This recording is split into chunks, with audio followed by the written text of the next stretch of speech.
Thank you, Hall. Thank you, my friend. All right, good morning, everyone. Before I start about all the stuff I've lived through and survived, I have an exercise I'd like for us to work together. I saw this and it fascinated me. You don't have to raise your hand, but let's say there's a box, several boxes of $10 million in the back of the room. And today, I'll give you any of the $10 million boxes. However, you can't wake up tomorrow morning. Your life will end tonight at midnight. Would you take the $10 million? Would anybody take the $10 million? Raise your hand. So what you're saying this morning, we're here, it's worth 10 million bucks waking up, right? Okay? And so for the people that you share with and you take care of, they would give $10 million for another morning when we're put there, right? So we should be happier. We should be waking up first session. Whoo! I got $10 million worth of life this morning, because life is really fragile and precious. So Jamie Meredith, my boss in the back, you can write this down or look it up on your phone. You have to turn the phone off, but it's called Meredith, M-E-R-E-Dith, Meredith and Sons. He does a weekly devotion with his teenage boys, or some younger than teenage. So Jamie, would you start us off with your mantra? How many in here have young kids at home? So about 5 years ago, we faced an enormous crisis in our household, or I did personally. We have 4 young boys. And at the time, my wife went out of town for a week, and so the crisis was that I was left with 3 boys to get up and get ready to school every morning for 5 straight days. Their ages at the time were 10, 8, and 6. Up to that point, I had never taken our boys to school. My wife always did that. I got to the office when I was in town really early in the morning, and so she always took the kids to school, and I literally had never done that. So the first morning out of the driveway, the bickering and fighting started, and it didn't stop until we got to school. The next day, the same thing. Pull out of the driveway, and I pulled over on the side of the road and said, "Stop it! We're not doing this for 20 more minutes going to school." I said, "Repeat after me." And they said, "What?" And I said, "I feel healthy!" "What?" I said, "Say it! I feel healthy! I feel healthy! Come on! I feel healthy! I feel happy! I feel terrific!" Do that 3 times every morning when you get up. So literally, the boys and I now, every morning when we get in the truck, I ask the question, "How you fellas feeling this morning?" They hit it. "I feel healthy, I feel happy, I feel terrific. This is the day that the Lord hath made. I will rejoice and be glad in it. I can do all things through Christ who strengthens me. I can do all things through Christ who strengthens me." And we say those little sayings 3 times before we even pull out of the driveway. And it gets them in the right frame of mind. They work every time, absolutely. They still bicker, they still fight, but it's a great way to start the day. And I hope it's a great way for you. So let's stand up, do it one more time. Everybody on your feet. How you fellas feeling this morning? I feel healthy, I feel happy, I feel terrific. Hope y'all have a finer than split frog hair kind of day. All right, And I can tell the ones that were on the last bus last night. He said, "Stand up," and a couple of you threw up in your mouth like, all right. Here we go. So today, my mission is to share information so you can make educated decisions. The good news today that we just experienced is today is worth $10 million, right? You're saying that in your heart and mind and pass that to everyone you're with. However, the biggest issue is the bad news is what? We're all going to die, okay? So the theme today is 10 things you should know about funeral planning and end of life. I got news for you. It's not just for your patients. You're all customers, okay? And it means something because the other night when I was sharing, I was asked first. I didn't give away $100 and sell anything. And I was asked by my friend Brandon, "Well, what do you do?" And I started talking about it. Brandon says, "I need to do some of this stuff, right? I need to get it together." Little things you don't know, we're going to go through today. For instance, All right, I'll give away some prizes here. How long does it take from time of death to most insurance payouts? 3 months. 3 months, 6 months? Anyone else? 30 days. 30 days? 90. 90, that's right in there. All righty, so you get the prize. That will get you a free chicken leg down the street. And if you let them know it's me, you'll get some grits too. All right, so if it takes on average is 4 to 8 weeks, and I'm going to ask you this personally in your life, because just because we're in hospice or funeral profession doesn't mean we don't have our own personal tragedies, agreed? And some of you may have recently even dealt with this. However, if you're waiting 4 to 8 weeks on your life insurance and the funeral's this weekend, think about personal resources. You either have to come up with $10,000 or $12,000 based on what you do, use a credit card, all these other things. And so the families that you're serving, I'm going to go through what I call the gap period. And again, I'm going to talk about a little bit with my background. I'm a retired Army officer. You know, I heard that. So, quick question. Let me see who's in here. Do we have other veterans in here? Thank you for your service. All right, so nurses, medical folks, thank you also. Y'all are considered first responders, correct? So in the funeral business, I'm a last responder. All right, so administrators, owners, administrators, okay. Bereavement coordinators, anyone? Okay, social workers? All righty.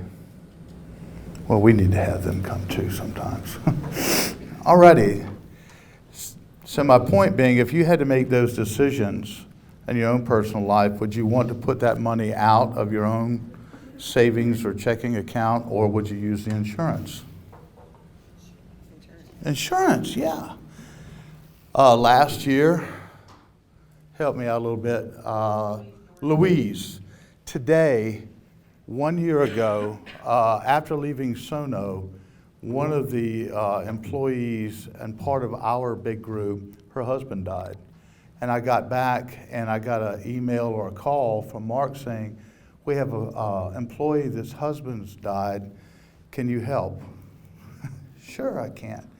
And so it ended up that it was unexpected, and you know, the torment of how we're going to pay for this came around, and she found out her husband did have a life insurance policy through work or some other process, and we met with her digitally on a Monday, and the next morning she went to the funeral home with her husband's life insurance in the bank. That's what we do, okay? So it's a little eye-popping, but we're going to share about funerals. My background, again, I'm an Army officer, retired in 2000. My papers were officially in the box September 11th, 2001. I was like, I need to go back, and they said, you're too old, stay home. And so my career, I've been in the funeral business almost 20 years. Most people don't even know Jeff Harbison, my name. Is Ryan still in here? There he is in the back, my partner and my boss. What do they call me out in the funeral world? Funeral commander. I'm the funeral commander, all right? Google it. It's a real thing, all right? And let me tell you why I chose that moniker. As a commander in Desert Storm, I had 168 people under me in a combat environment. And, you know, I was listening with recruiting and people and bringing them in and organizational and work. Take 168 people over to a strange land, get people to shoot at them. They're scared, they have families at home, etc. There's a few HR issues going along, but we didn't call it HR. But the greatest experiment in the world is the Army and people working together for one common purpose, and that's why we're here this morning. What's our common purpose? To help people, right? Y'all are angels, literally angels. And so as a former funeral home owner, I had 2 funeral homes, Anybody from Virginia Beach area? All right, off Indian River Road, there's a little funeral home called Family Choice, and I started it myself, and I started because I didn't like how funeral homes operated. I just thought they could do a better job. And so I'm going to share with you techniques, things from my career, and my biggest objective today is I want to be someone you can call and ask a question, and I'm not coming in with a bunch of pens or brownies saying, will you send me all your dead people too? Right? I want to give you great information, and we should have that here shortly. All right, so I went through objectives. All right, so you take care of patients and make their end of life comfortable, correct? All right, so when your job is over, that's when the funeral professions start. What's the gap, y'all? Ooh, it got quiet in here. All right, remember I've been shot at, bombed, cut, so I'm going to say it. At death, the continuum of care ends. Why wouldn't it? It's not your responsibility. The continuum of care ends at death because when the funeral home shows up, they're taking up your continuum, correct? And we're going to go through what a family has to deal with before you start bereavement care again. And if you haven't personally worked through this tragedy of losing a loved one, I can tell you, you can't even remember how to make your own coffee in the mornings. Has anybody experienced that before? I have. All right, so we want to be able to close that gap and share with you what they have to do, and for me to be in our company someone that you can call, you can ask a question, just like when Miss Louise's husbands died. They didn't know what was available, what was there, because frankly, we didn't share anything last year. But we were able to, all of our resources, help her family get through the loss of her husband. So you hear this all the time, plan ahead. Is anyone in here, you don't have to raise your hand, have you already planned your own funeral? Yes. It sounds funny, but it's true. What a tragedy to leave behind. As a former funeral home owner, there were 3 types of death. There was grandma just died, she's 98, and they came to the funeral home, and grandma dying at 98 wasn't that bad, okay? She's with grandpa, we have wonderful memories. Let's take her to the church where she taught Sunday school. It's not a terrible event. And then you have the folks that y'all work with that has, dealt with taking care of a declining loved one. They're worn out. They sit in the funeral home and go, we are tired. Can we just get through this process? And then you have, right, that's the worst one. My personal, I've been through this. 3 years ago, next month, my 28-year-old son suffered a brain aneurysm in Virginia Beach. And so that I found out on a Wednesday. I remember calling Jamie saying, hey, Hunter is having some real issues. I need to go home. And I shared with him as much as I could. And he asked me, he said, Jeff, did Hunter have a life insurance policy? That was not in my head. And this is what I do for a living. And so I gave it to him. And we flew out on Thursday. Hunter died on Friday. And we were in the funeral home, the one I used to own in Virginia Beach, right next to Altmeyer, owns it now, making his funeral arrangements. And while I was making the funeral arrangements, I got a message from my bank that his life insurance money had just been deposited. Right? Before we even got to the funeral home, think of buying 4 airline tickets the next day, cross country, hotel, rental car, food with teenagers. We were $10,000 into an event that I hadn't planned for. Well, the insurance was there to take care of it. And we had a fabulous funeral. When we're upstairs drinking and smoking tonight, I want you, please, I have a picture I don't show publicly, but I'll show it to you personally of after the funeral. It was a fantastic send-off. That's what helps me with my grief, is that Hunter's life was honored. I'm concerned, and this is my own concern, about our society. He says, oh, just cremate me and, Well, is that because of cost? Is that because of belief? What is that about, right? And so when we get to just cremate me, whatever money whoever says that thinks they're saving, they spend at a psychiatrist's office later for grief care. And if you have a good send-off, do you not have a more positive memory? And has any hospice in here during the TAP scores, well, we didn't have a good experience because of blah, blah, blah. And that may not have been because of what you did, it's because the whole death and dying process just was sour to them. And so it is possible to have a positive funeral experience, but it has to be done because you plan ahead. You think about it. Again, you can't plan, but all of your patients know this end of life is coming, correct? All right.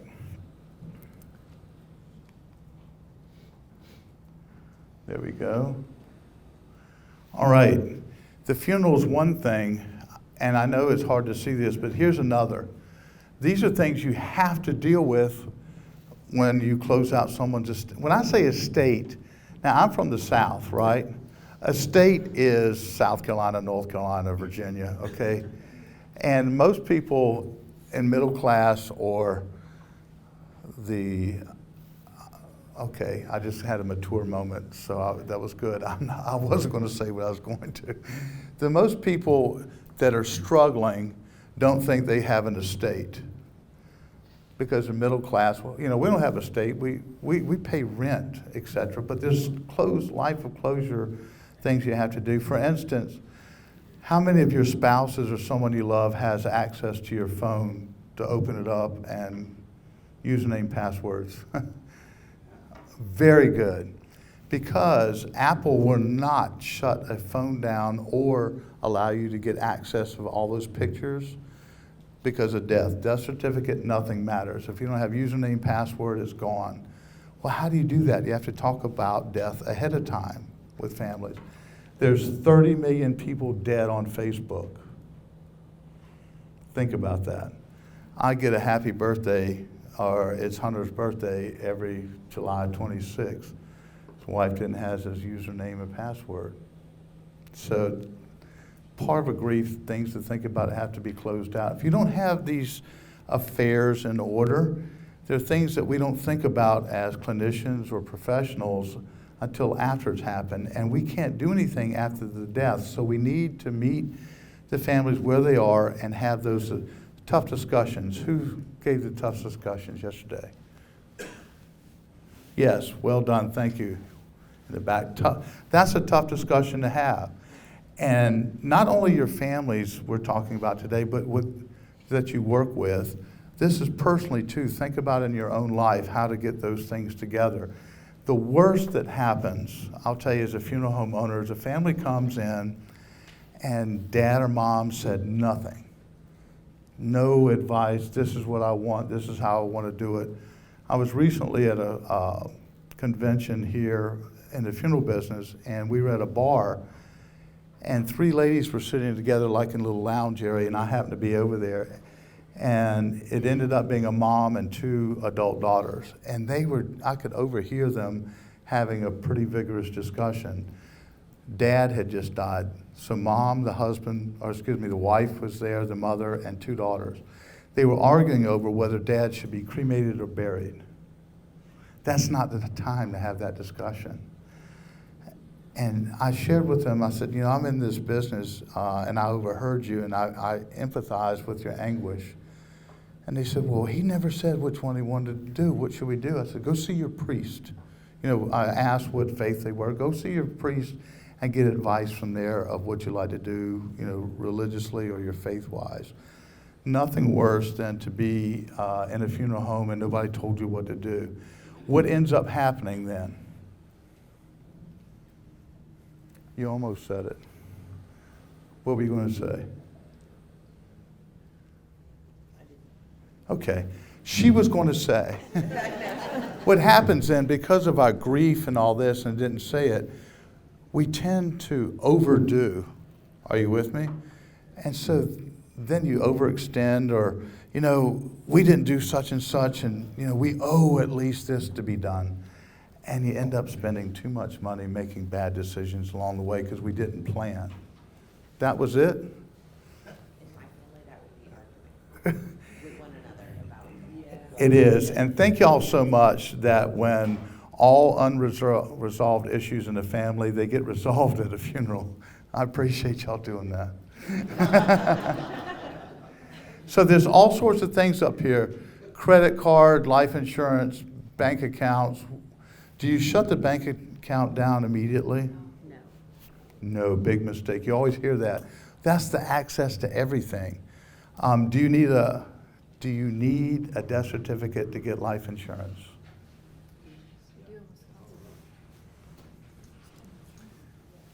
Not our crowd, but thank you. And thank you for your service. Which branch? Army. Army. All righty. What did you do in the Army? Communications. Communications. You spoke that very well. I got that. Okay, here's a shocker. In fact, the folks who reviewed my presentation said, I didn't know this. Do you know that power of attorney ends at death? Okay, all those things are gone when a person dies. I love telling stories, so I'm going to tell you of a Jerry Springer redneck funeral arrangement. Y'all ready for it? So we used to be set up in the living room like a big screen here, and the funeral director would sit on this side. There's a couch and a couple chairs there. So his family came in, and I was serving them. And there was a woman, maybe mid-30s here with some teenagers, a man, mid-40s next to her. On the couch was a woman, 40s. Next to her was a young woman, teenager. Next to her was a young man. And I asked the pertinent question, who's next to kin? Well, the woman in the corner said, well, I've lived with him for the last 4 years, and I've taken care of him through all this. So I'm power of attorney. And I looked at her and said, well, you just hold what you have there a second. And then the next one, they were her kids. Next to her was the man. I'm his brother. I said, so natural brother, et cetera. Yeah, do you have surviving parents? No. On the end of the couch, the woman who was in her 40s said, well, I was his wife. We were married for X amount of years. Next to her is a young woman, 17. She's his natural birth father, and that was her mother. The boy said, yeah, I'm his son, but he's not my daddy. Okay. Who legally, and welcome to the South. It's calling the way it is. So legally, I called our state board to make sure, but the 17-year-old was actually next to kin, but because of her age, she wasn't able to do certain things. But because her natural birth mother was there, this young girl was the one who was actually next of kin to make certain decisions. Yeah. So the teenage girl jumps up and goes to the second wife or whatever she was. She wasn't second wife, second live-in. I told you. And they started. And I looked up and I'm thinking that Jerry Springer's coming in here, right? I don't know. I don't think they were hospice patients, but y'all know what I'm talking about. When you get those families together and we can't talk all the old unresolved issues, it's the worst at that point because there's death, there's hurt, and there's money involved. All right, did you know that there is a designation that supersedes next of kin? So many states have a funeral designee that is a legal document. I'm one for a friend in New Jersey. And basically, I make all the funeral decisions for the family. And I did that voluntarily because I didn't want his family to have to go through that, and we all talked about it and agreed. So I literally have fiduciary and planning responsibilities for his funeral. Something new and different. So when you get into that question or a mess, we can look up your state and find out exactly what's available. Okay, here's the fabulous part and the truth. The United States of America loves us until we die, correct? Medicare, Medicaid, everything's good. Last breath, too bad, you're out of here. Very little is given. What percentage of widows and widowers do not collect their survivor benefits in the U.S.? Take a guess. 43%.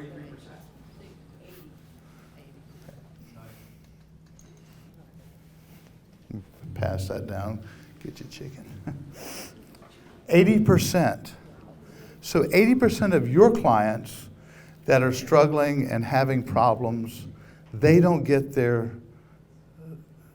dead spouse's survivor benefits. They do it in the military the same way. It's almost as bad after retirement. If you didn't serve in a war, are you a veteran? Absolutely.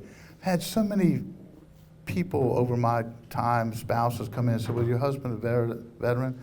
Well, no, he was in for 12 years, but he didn't go to Vietnam. He's still a veteran. We can get, DD 214 and do the things and have military rights. So the VA is a really funky thing about getting money. You have to go through so many hoops. If you come out of a VA hospital, you have a better chance of getting some sort of benefits. But if you're a vet on your own, just happen to die, for the most part, you don't get anything. However, you do have a veteran cemetery, which gives a free grave space and a vault. All right, we are governed in the funeral industry by the Federal Trade Commission. And the Federal Trade Commission requires certain things out of funeral homes. So number one, when a family goes to a funeral home, you're not allowed to talk about prices or business until they get a general price list. And that price list has every charge, everything you're supposed to, or what's available at the funeral home. The problem is with that is it's like reading IRS code. It's difficult to decipher. What's the average cost of a funeral in the U.S. now, not including a cemetery?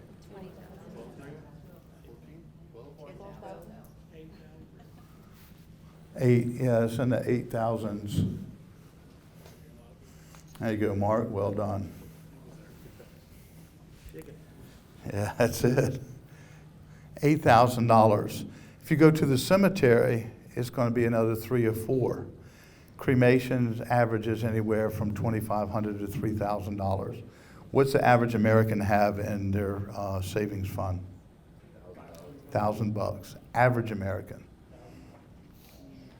And if you're responsible for the funeral, you have $1,000 in the bank, but Dad had a life insurance policy from J.C. Penney in '78. What do you use? A lot of families don't even know they can use the life insurance immediately to pay. And at the very last slide in here, you don't go to a funeral home or cemetery and say, "Hey, can we set up a payment plan?" Now, they have layaway, but you have to pay for it up front. That was a joke. Come on. All right, all death care providers are not the same. There's approximately 19,000 rooftops of funeral homes in the U.S. And there's a significant difference between many of them. A lot of them have big areas and you pay more. So I want to use an analogy like going to a full-service hotel. If you go to a full-service hotel, they have a nice lobby, piano bar, meeting rooms, that's a bar, restaurant. But you just want to spend the night, right? So you don't want to pay $500 for listening to piano music and a $17 martini. So we have larger funeral homes that accommodate up to, from down all the way through, whatever you need. However, it costs a little more because of bricks and mortar and the operation itself. Then we have the cremation. Anybody here from Florida? Florida is like the Wild West of cremation down there. I see signs, cremation for $299. Oh, is that your dog? No, we'll do that for Dad. All right? So it depends on socioeconomic and I'm not saying that you should pay elaborate stuff. My point is you should plan so you don't go through that process. Same thing with your family. Time is a factor after a death. All right, so for my clinicians that, you put your stethoscope up on the rear view mirror and you pull out of the house and you go back and funeral home's there. Is there a time issue for funerals? There is in certain states where a body must be either embalmed or refrigerated within 24 hours because of the decay process. That's a law. So if both of those cost something. So when you say to the family, said, well, we can go to a cremation provider and it's only $850. But we want to wait for 2 weeks so the family can get together. Every day is going to be a charge for refrigeration. And you go from $830 and all of a sudden you're at $4,000 because they're required to do this by state health regulations. Also, death certificates. If I were in a funeral convention, I mentioned death certificates, you'd hear a huge groan. Ugh. Because funeral homes fill out the death certificate. We give it to the attending physician to sign off on. Some states now have automated death certificates, which means we can turn it around in 2 or 3 days, depending. But in the other states, it could be weeks. Well, what does that do for the family needing things that they need to have? Needing their life insurance money, correct? You just have to wait. I've chased down doctor, one particularly at his lake house when I had a funeral home. It's like, man, this family, the guy died on Thursday, they've got issues, they need stuff, and I can't move forward without a death certificate. All right. And he was in the office Friday, but anyway, a nice place, and we had a good time together.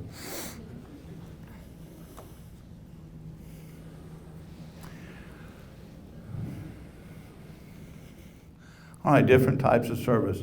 What's a traditional service? Sir? Body viewing. Body viewing, right. We were speaking with it the other day.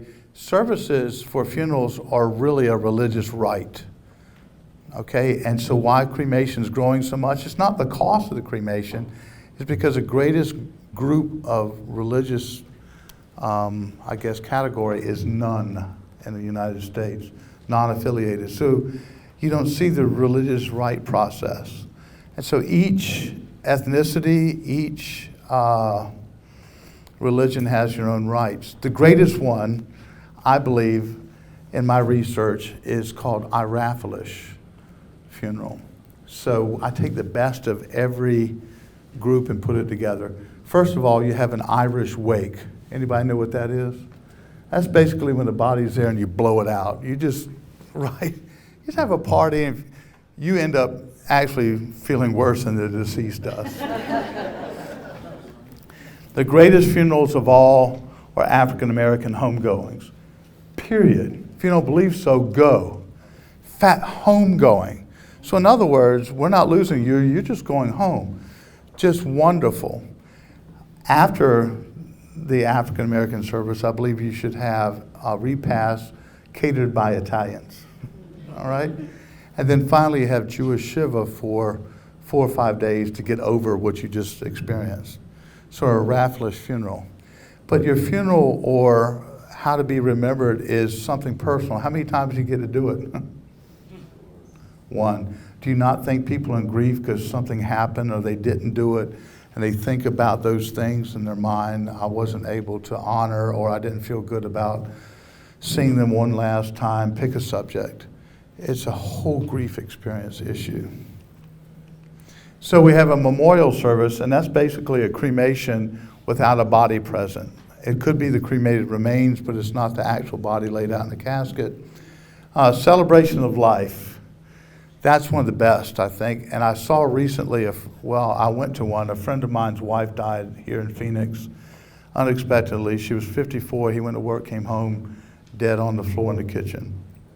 And we were close enough with our group that we were there while she was still there. The medical examiner people haven't even arrived yet. And I looked at Mark, and he's just devastated. I said, you know what? The death has occurred. There's no rush. So take a deep breath, and let's just walk through this process when you're ready. So he didn't even want a autopsy because it doesn't matter. She's gone. That's not going to reverse what happened to her. And he has a beautiful home with a pool and looks like Beverly Hills out here in Phoenix. So he said, we're not religious people. What am I going to do? I said, well, what did y'all do best? He said, we partied. I said, that's what I'm talking about. He hired a caterer. He had people come into his home. He was a fire captain. He had the fire chaplain come in, do the religious rites. And afterwards, we had a huge catered party at his house. That to me is how I'm going. Imagine we're going to have a party with cigars and rum and stuff, just for fun. Scattering service. You take cremated remains. Can you put cremated remains anywhere in the U.S.?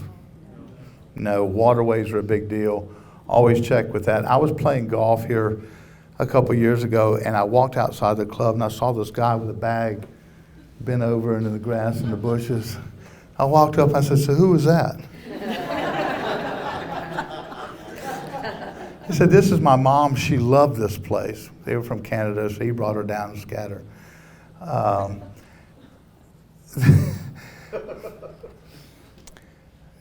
Cremation there's more cremations now than burials. And so what to do with the cremated remains afterwards becomes a big deal. Do you know how many houses? I saw an article here in Phoenix when we had the housing crisis. There were 2,700 cremated remains collected and turned into law enforcement that for houses sold, left behind. So you put Uncle Fred in the closet, and he never comes out. I don't mean that metaphorically, but I'm just saying. So scattering services often are great for folks. Cremation services, you can put cremated remains in jewelry. I've seen them in tattoos. You can even have a record now, a vinyl made with your loved one's cremated remains in it with their favorite song. I just saw some vinyl folks going, cool, doing that. You can have them put in tattoos as well, tattoo ink. All right, disposition locations. All right, we're used to ground burials, correct? That's the traditional way of doing things, and that's expensive. We're going to talk about that in a few minutes. Mausoleum, you're basically in a drawer with everyone else. Hopefully you'll know your neighbors. Columbarium is the same as a mausoleum, but it's for cremated remains. Scattering on land we talked about, scattering in ocean or waterway. Be very careful. So if you have a waterway cremation, I have a friend of mine in South Carolina bought a big old boat so that he could basically take people to sea and he could fish and have funerals. But he had a biodegradable urn that was sitting on the floor of the boat. It got wet. Mom's going out the back. Not good news. Outer space. Do you know you can be shot up into outer space now? Your cremated remains? No kidding.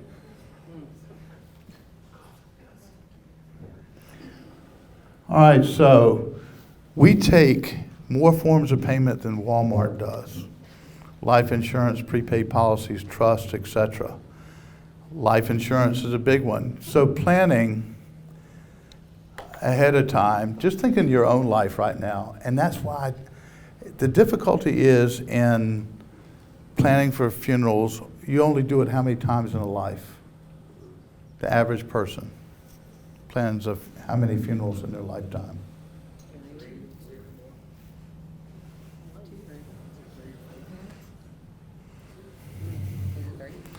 2 or 3 funerals, usually parents and a spouse. So it's not something you're familiar with, and you don't want to talk about that piece, correct? We're talking about death won't kill you. Just like talking about sex, you can't get pregnant. Same thing. That's not my quote, I got that from Gail. So payment before services are rendered. Here's the issue with that is we've lost a loved one. Now how are we going to pay for this? It's a huge financial gap. Cemetery won't dig a hole unless you pay in full. Funeral homes will not do any services unless you pay in full. Why is that? What's your collateral? Correct. Yeah, I can't go dig up a casket and say, well, we're going to keep your mom. And so keep that in mind as your patients, your own life, when they're going through this process, they're going to have to go through all of these steps in that dead period. They're dealing with every piece of that. Can we collectively maybe do a better job at preparing them then? That's not your job. That's what I do. Give me a call. Let's talk offline tonight. Please come up to me. I want to show you a result of a happy funeral, the picture, okay?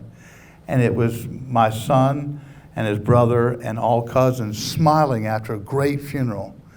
And depending on how much I had to drink, I'll tell you what we said. Where was at lunch yesterday, my guys? Yeah, I'm not going to tell them that much. Anyway, a wonderful send-off to a wonderful life doesn't have to cost money.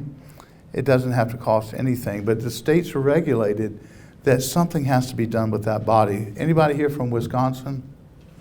In Wisconsin, you can't even drive a dead body from point A to B unless you're a licensed funeral director.